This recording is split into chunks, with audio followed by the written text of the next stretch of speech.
मोज़िज़ सामीन, voice of Indus TV तां अॼु जी ॻाल्हि सिलसिले हेठि पंहिंजो अॼोको मौज़ू आहे अचो त सोचियूं। दोस्तो, अचो त सोचियूं प्रोग्राम खे पूरो ॿुधिजो ऐं पंहिंजे दोस्त पंहिंजे मेज़बान अली नवाज़ आरी सर जो आख़िर ताईं साथ ॾिजो।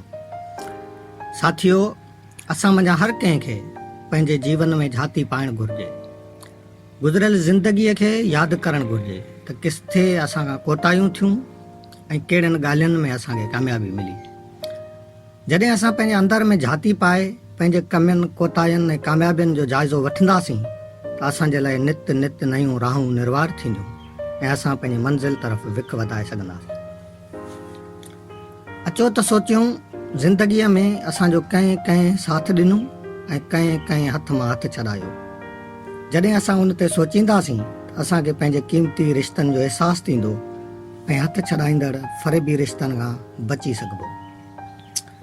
अचो त सोचियूं, असां पंहिंजी ज़िंदगीअ में केतिरा संजीदह रहियासीं ऐं केतिरो कमु करे सघिया आहियूं। जॾहिं असां पंहिंजे माज़ीअ में झाती पाए ॾिसंदासीं त असांजो सॼो कमु आईने वांगुरु अॻियां अची बीहंदो।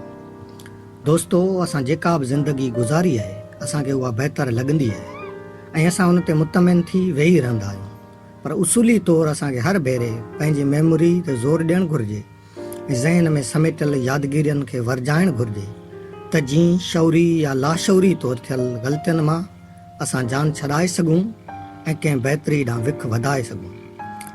मुंहिंजा सॼणो, अगरि अव्हांखे असांजी वीडियो पसंदि अचे त ज़रूरु शेयर कजो ऐं असांजे हिन YouTube channel voice of Indus TV खे सब्सक्राइब ज़रूरु कजो।